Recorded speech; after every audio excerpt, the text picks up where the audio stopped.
नमस्कार दोस्तों, bank promotion exam guide में आपका स्वागत है। आज हम आरबीआई की इंटीग्रेटेड ओम्बड्समैन स्कीम 2021 से जुड़े बेहद जरूरी नियमों और प्रावधानों को समझेंगे। ये टॉपिक एग्जाम के लिए बहुत क्रिटिकल है। तो चलिए शुरू करते हैं।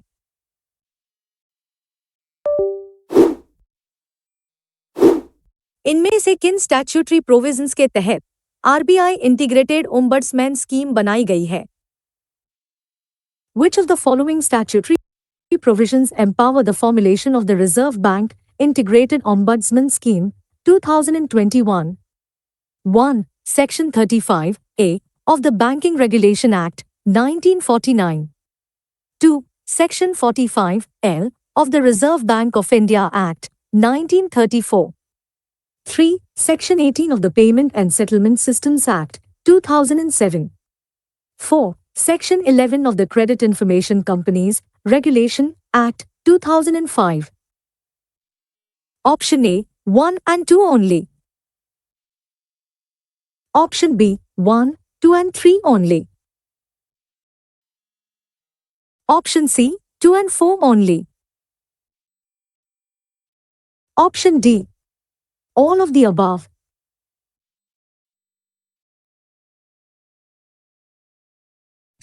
सही जवाब है ऑप्शन डी, यानी ऑल ऑफ द अबव। ये scheme banking regulation act, RBI act, payment and settlement systems act और क्रेडिट इंफॉर्मेशन कंपनीज एक्ट के तहत बनाई गई है। मान लीजिए किसी बैंक, एनबीएफसी या पेमेंट सिस्टम ऑपरेटर के खिलाफ शिकायत है, तो ये सभी इसी एक स्कीम में कवर होंगे। अगला सवाल अपीलेट अथॉरिटी के बारे में है। आरबीआई इंटीग्रेटेड ओम्बड्समैन स्कीम 2021 के तहत अपीलेट अथॉरिटी किसे डेजिग्नेट किया गया है?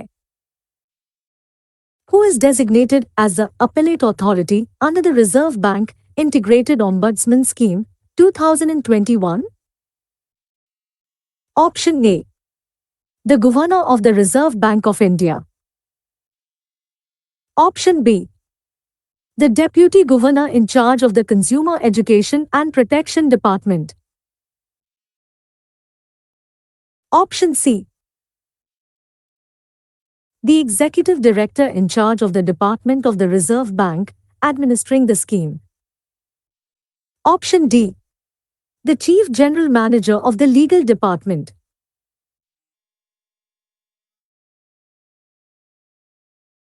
सही जवाब है option C, executive director in charge. Scheme को एडमिनिस्टर करने वाले डिपार्टमेंट के ईडी ही अपीलेट अथॉरिटी होते हैं। मान लीजिए आप ओम्बड्समैन के फैसले से खुश नहीं हैं, तो आप इनके पास अपील कर सकते हैं। क्या सर्विस में कमी के लिए फाइनेंशियल लॉस होना जरूरी है? जानिए अगले सवाल में। स्कीम की परिभाषाओं से जुड़े इन कथनों पर विचार करें। क्या डेफिशिएंसी इन सर्विस के लिए फाइनेंशियल लॉस होना जरूरी है?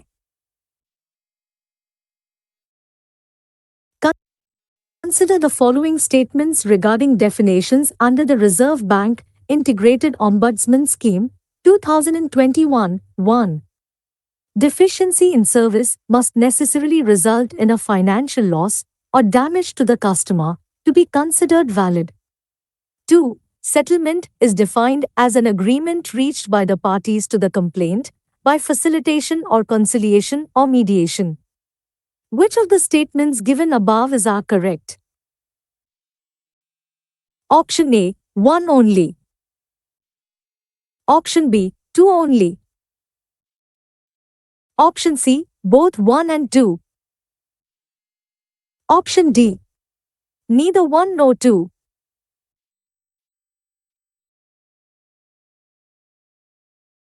सही जवाब है ऑप्शन बी, यानी सिर्फ दूसरा कथन सही है।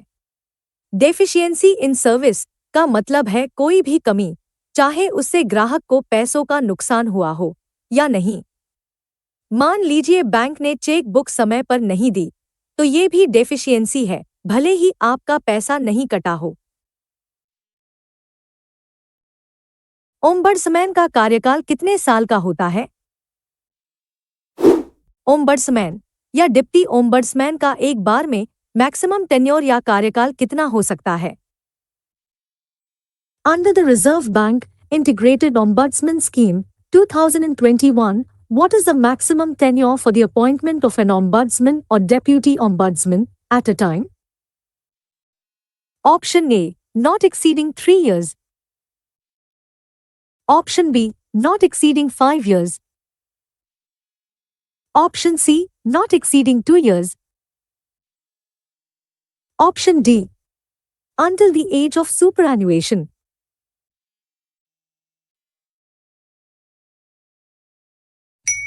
सही जवाब है option A, not exceeding 3 years. इनकी नियुक्ति एक बार में 3 साल से ज्यादा के लिए नहीं हो सकती। हालांकि रिअपॉइंटमेंट हो सकता है, लेकिन एक टर्म 3 साल तक ही सीमित है। शिकायतों की प्रोसेसिंग के लिए बनाए गए सीआरपीसी के बारे में क्या सच है?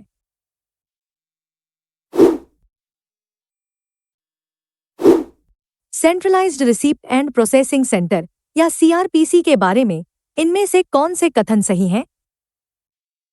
Which of the following statements regarding the Centralized Receipt and Processing Center (CRPC) are correct? 1. It is established by the Reserve Bank to receive and process complaints filed under the scheme. 2. Complaints made online are registered on the designated portal. 3. Physical complaints must be addressed to the CRPC for scrutiny and initial processing. 4.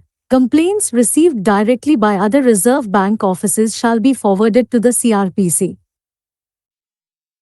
Option A, 1 and 2 only. Option B, 2 and 3 only. Option C, 1, 2 and 4 only. Option D, 1, 2, 3 and 4.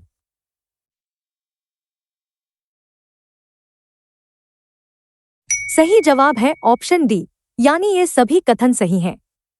CrPC सभी शिकायतों को receive और process करता है, चाहे वो physical हो या ऑनलाइन। मान लीजिए आपने ईमेल या लेटर भेजा, तो वो पहले सीआरपीसी में ही स्क्रूटनी के लिए जाएगा। चलिए अब क्वेश्चन 1 से 5 तक का रिवीजन करते हैं। ये scheme banking regulation, RBI, PSS और सीआईसी एक्ट्स के तहत पावर्ड है। अपीलेट अथॉरिटी डिपार्टमेंट के एग्जीक्यूटिव डायरेक्टर इंचार्ज होते हैं। सर्विस में कमी के लिए कस्टमर का फाइनेंशियल लॉस होना जरूरी नहीं है। ओम्बड्समैन का कार्यकाल एक बार में 3 साल से ज्यादा नहीं हो सकता। सीआरपीसी शिकायतों को रिसीव और प्रोसेस करने वाला सेंट्रल हब है। क्या ओम्बड्समैन 20 लाख तक का कॉम्पनसेशन दे सकता है? अगला सवाल देखिए। ओम्बड्समैन की पावर्स के बारे में इनमें से कौन से कथन सही हैं? क्या वो 20 लाख तक का कॉम्पनसेशन दे सकते हैं? Which of the following statements regarding the powers exercised under the Reserve Bank Integrated Ombudsman Scheme 2021 is correct? 1. The Ombudsman has the power to provide compensation up to Rs 20 lakh for any consequential loss suffered by the complainant. 2. The Deputy Ombudsman is explicitly granted the power to close complaints falling under Clause 10, non-maintainability, and those settled through facilitation. Option A, 1 only. Option B, 2 only. Option C, both 1 and 2. Option D, neither 1 nor 2.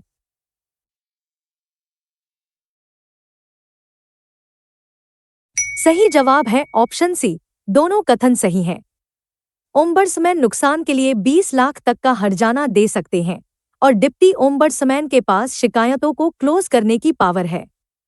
मान लीजिए आपकी शिकायत policy के दायरे में नहीं है, तो डिप्टी ओम्बड्समैन उसे वहीं बंद कर सकते हैं। ओम्बड्समैन अपनी सालाना रिपोर्ट किसे सौंपते हैं? ओम्बड्समैन को अपनी सालाना रिपोर्ट हर साल 31 मार्च को किसे भेजनी होती है? To whom must the Ombudsman send a report on the activities of the office annually on 31st March? Option A. The Governor, Reserve Bank of India. Option B.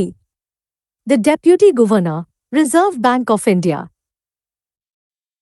Option C. The Finance Minister of India. Option D. The Chairman of the Indian Banks Association.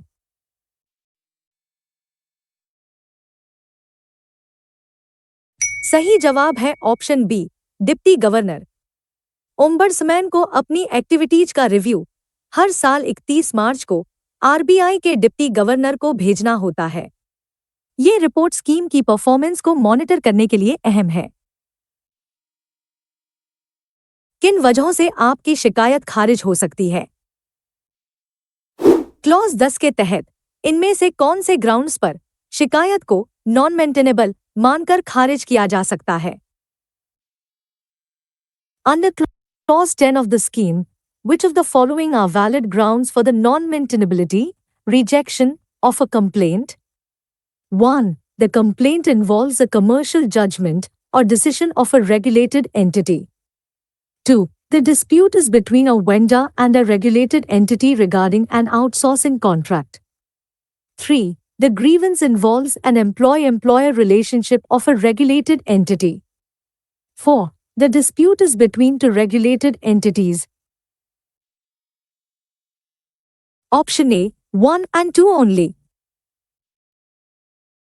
Option B, 3 and 4 only. Option C, 1, 2 and 3 only. Option D, 1, 2, 3 and 4.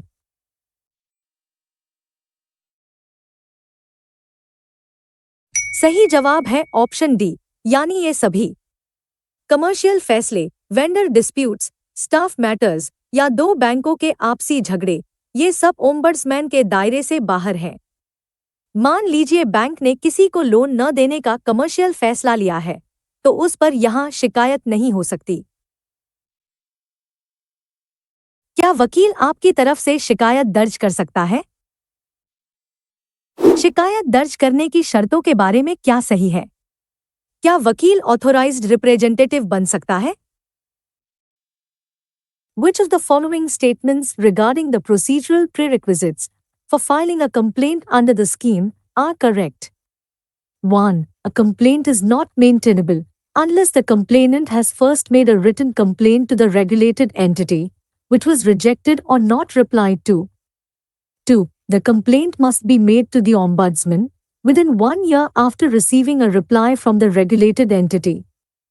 3. An advocate may act as an authorized representative for any complainant, regardless of whether they are the aggrieved person. 4. A complaint may be lodged personally or through an authorized representative other than an advocate, unless the advocate is the aggrieved person. Option A, 1 and 2 only. Option B, 1, 2 and 4 only. Option C, 2 and 3 only. Option D, 1, 2, 3 and 4.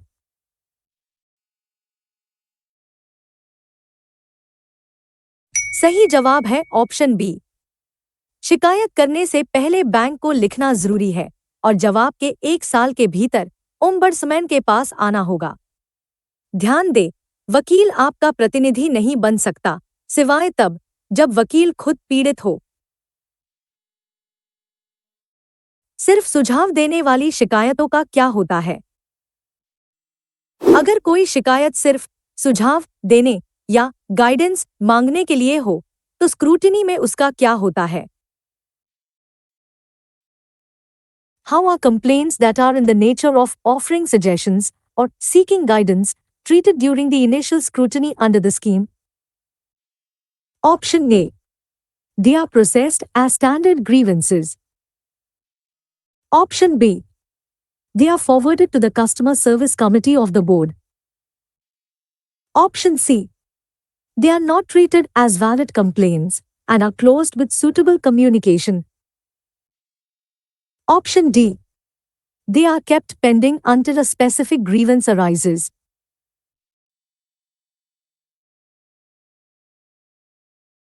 सही जवाब है option सी। ऐसी शिकायतें valid नहीं मानी जाती और उन्हें बंद कर दिया जाता है। मान लीजिए आप बैंक को सिर्फ ये सलाह दे रहे हैं कि एटीएम का रंग बदल दे, तो ये ग्रीवेंस नहीं है और इसे क्लोज कर दिया जाएगा। चलिए अब क्वेश्चन 6 से 10 तक का रिवीजन करते हैं। ओम्बड्समैन नुकसान के लिए 20 लाख रुपए तक का कॉम्पनसेशन दे सकते हैं। सालाना रिपोर्ट 31 मार्च को आरबीआई के डिप्टी गवर्नर को सौंपी जाती है। कमर्शियल फैसले स्टाफ या वेंडर के झगड़े स्कीम के दायरे से बाहर हैं। वकील किसी का प्रतिनिधि नहीं बन सकता जब तक वो खुद पीड़ित न हो। केवल सुझाव या गाइडेंस मांगने वाली अर्जियों को शिकायत नहीं माना जाता। अगर बैंक जानकारी देने में फेल हो जाए तो क्या होगा? जानिए अगले सवाल में। अगर कोई रेगुलेटेड एंटिटी जानकारी मांगने पर भी नहीं देती, तो ओम्बड्समैन क्या निष्कर्ष निकाल सकता है? If a regulated entity fails to comply with the Ombudsman's requisition for information without sufficient cause, the Ombudsman may draw an inference that Option A. The complaint is valid and true. Option B. The regulated entity has no information to furnish. Option C. The regulated entity admits to the deficiency in service. Option D. The regulated entity is liable for a penalty.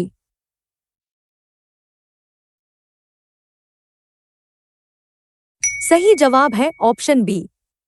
अगर bank बिना किसी वाजिब कारण के जानकारी नहीं देता, तो ओम्बड्समैन यह मान लेगा कि उनके पास देने के लिए कोई जानकारी है ही नहीं। मान लीजिए बैंक सीसीटीवी फुटेज नहीं देता, तो ये माना जा सकता है कि फुटेज उनके दावे को सपोर्ट नहीं करता। ओम्बड्समैन की प्रोसीडिंग्स कोर्ट से कैसे अलग होती हैं? ओम्बड्समैन के सामने होने वाली सुनवाई या प्रोसीडिंग्स के बारे में क्या सच है?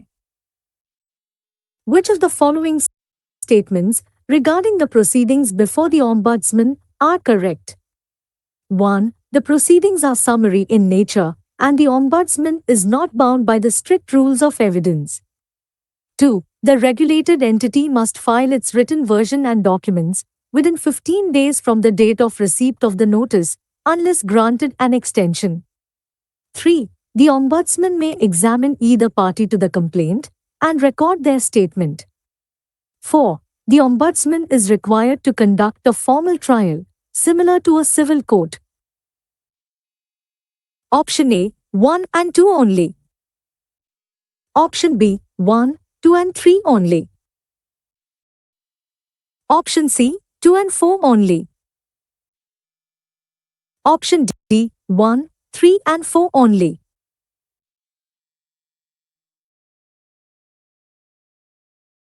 सही जवाब है ऑप्शन बी, यानी 1, 2 और 3 सही हैं। ये प्रोसीडिंग्स समरी नेचर की होती हैं, मतलब एविडेंस एक्ट के सख्त नियम यहाँ लागू नहीं होते। बैंक को जवाब देने के लिए 15 दिन मिलते हैं। यहाँ सिविल कोर्ट जैसा फॉर्मल ट्रायल नहीं होता। क्या बैंक ओम्बड्समैन के फैसले के खिलाफ अपील कर सकता है? जानिए नियम।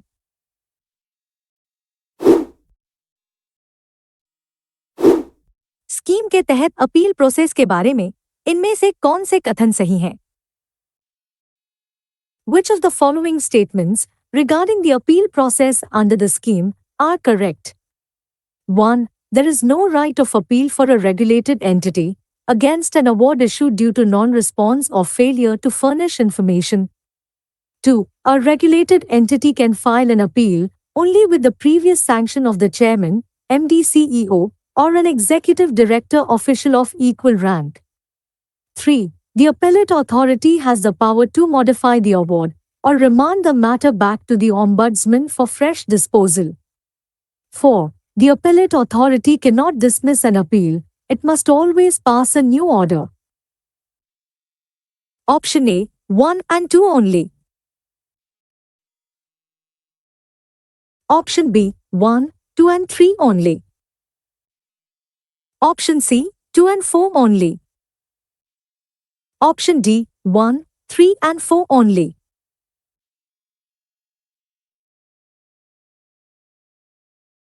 सही जवाब है ऑप्शन बी। अगर बैंक जानकारी न देने की वजह से हारा है, तो वो अपील नहीं कर सकता। अपील करने के लिए बैंक को टॉप मैनेजमेंट यानी चेयरमैन या ईडी की मंजूरी लेनी पड़ती है। अपीलेट अथॉरिटी केस को वापस ओम्बड्समैन के पास भी भेज सकती है। अवार्ड मिलने के बाद भी वो कब रद्द हो सकता है? क्लॉज 15 के मुताबिक अगर आप एक्सेप्टेंस लेटर नहीं देते तो अवार्ड कितने दिनों में लैप्स हो जाएगा? Under clause 15 of the scheme, an award passed by the ombudsman shall lapse and be of no effect if the complainant fails to furnish a letter of acceptance within which time frame? Option A, 15 days from the date of receipt of the copy of the award. Option B, 30 days from the date of receipt of the copy of the award. Option C, 45 days from the date of the award. Option D, 60 days from the date of the hearing.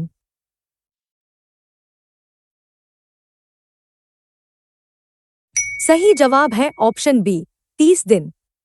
Award की copy मिलने के 30 दिनों के भीतर आपको लिखित में उसे स्वीकार करना होगा, वरना वो रद्द हो जाएगा।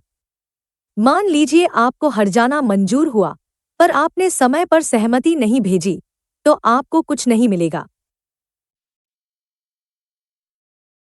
क्या बैंक के मना करने पर आपकी शिकायत खारिज हो सकती है? ओम्बड्समैन शिकायत को रिजेक्ट कर सकता है, लेकिन इनमें से कौन सा कारण रिजेक्शन के लिए वैलिड नहीं है? The Ombudsman has the power to reject a complaint at any stage. Which of the following is not a valid ground for rejection under clause 16(2)? Option A. In the opinion of the Ombudsman, there is no deficiency in service. Option B. The complaint requires consideration of elaborate documentary and oral evidence.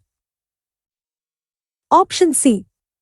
The complaint is not pursued by the complainant with reasonable diligence. Option D. The regulated entity refuses to participate in the conciliation process.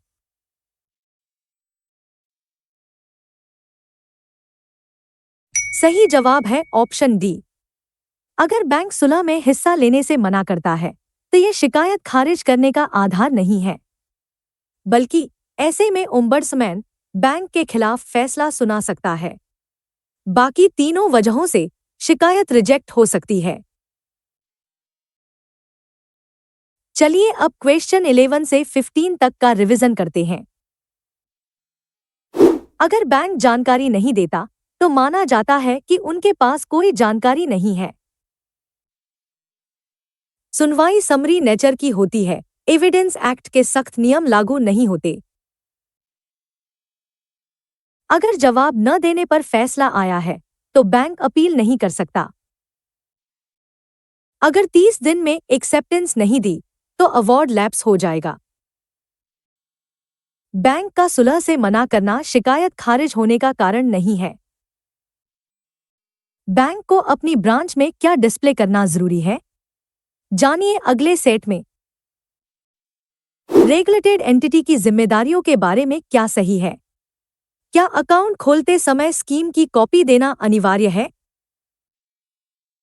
Which of the following statements regarding the obligations of a regulated entity under the Reserve Bank Integrated Ombudsman Scheme 2021 are correct? 1. The principal nodal officer shall be responsible for representing the regulated entity and furnishing information in respect of complaints. 2. The salient features of the scheme must be displayed prominently in English, Hindi, and the regional language at all offices and branches.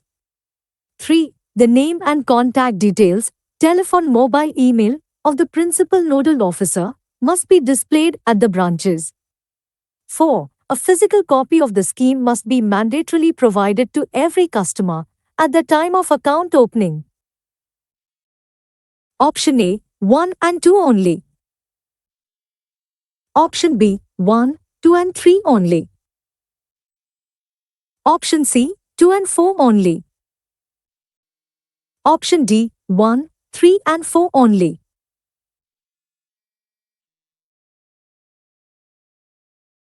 सही जवाब है option B, यानी 1, 2 और 3 सही है। चौथा कथन गलत है, क्योंकि बैंक को खाता खोलते समय स्कीम की कॉपी देना अनिवार्य नहीं है। लेकिन अगर ग्राहक मांगे तो ब्रांच में कॉपी उपलब्ध होनी चाहिए। प्रिंसिपल नोडल ऑफिसर की डिटेल्स डिस्प्ले करना जरूरी है। शिकायत को रिजॉल्व्ड या सुलझा हुआ कब माना जाता है? क्लॉज 14 के तहत किस स्थिति में एक शिकायत को रिजॉल्व्ड माना जाता है? Under what specific condition is a complaint deemed to be resolved according to clause 14(9) of the scheme? Option A.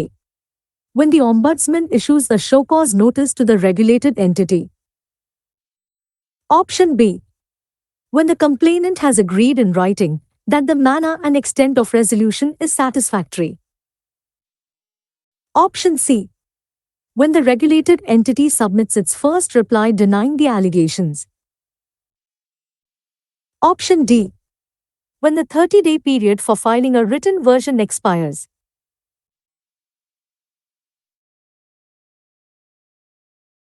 सही जवाब है ऑप्शन बी। जब शिकायतकर्ता लिखित में यह मान ले कि वह समाधान से संतुष्ट है, तब शिकायत रिजॉल्व्ड मानी जाती है।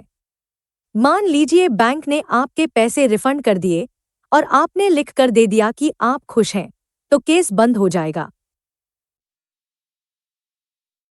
बैंक के लिए अपील करने का समय कब शुरू होता है? ये ट्रिकी है। अगर कोई रेगुलेटेड एंटिटी अवार्ड के खिलाफ अपील करना चाहती है, तो 30 दिन का समय कब से शुरू होता है?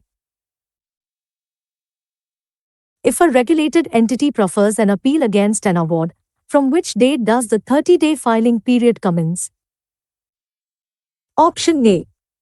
The date the award was signed by the Ombudsman. Option B. The date the regulated entity receives the copy of the award. Option C. The date the regulated entity receives the letter of acceptance of the award by the complainant. Option D. The date the complainant filed the original complaint.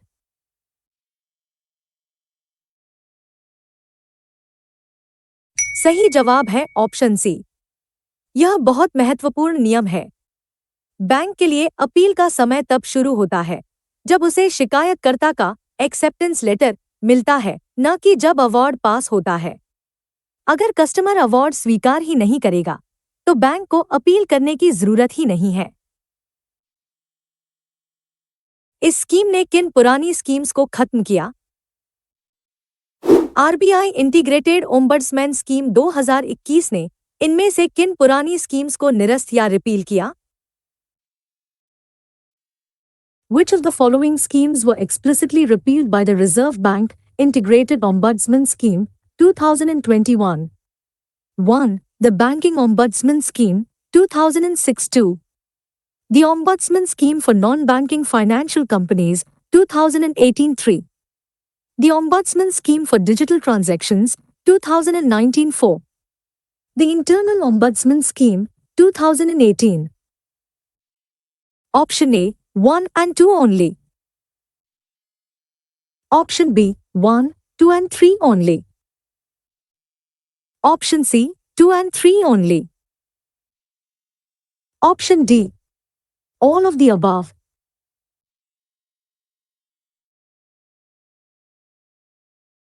सही जवाब है option B. इसने 3 schemes को repeal किया: BO scheme, NBFC ombudsman scheme और digital transaction ombudsman scheme. Internal ombudsman scheme अभी भी अलग से लागू है और निरस्त नहीं हुई है। चलिए अब आखिरी सेट का रिवीजन करते हैं। खाता खोलते वक्त स्कीम की कॉपी देना अनिवार्य नहीं, मांगने पर देनी होगी। जब शिकायतकर्ता लिखित में संतुष्टि जता दे, तब शिकायत सुलझी मानी जाती है। बैंक के लिए अपील का समय कस्टमर का एक्सेप्टेंस लेटर मिलने पर शुरू होता है। इस स्कीम ने बीओ, एनबीएफसी और डिजिटल ट्रांजैक्शन स्कीम्स की जगह ली है। तो दोस्तों, आज हमने आरबीआई ओम्बड्समैन स्कीम के कंप्लेंट लाइफ साइकिल, रिजेक्शन के कारण और अपील प्रोसेस पर फोकस किया। खास तौर पर बैंक और कस्टमर के लिए अपील की समय सीमा में जो फर्क है, उसे जरूर पक्का कर लें, क्योंकि ये एग्जाम में अक्सर पूछा जाता है। अगर ये सेशन मददगार लगा हो, तो लाइक, शेयर और सब्सक्राइब जरूर करें। फिर मिलते हैं अगले वीडियो में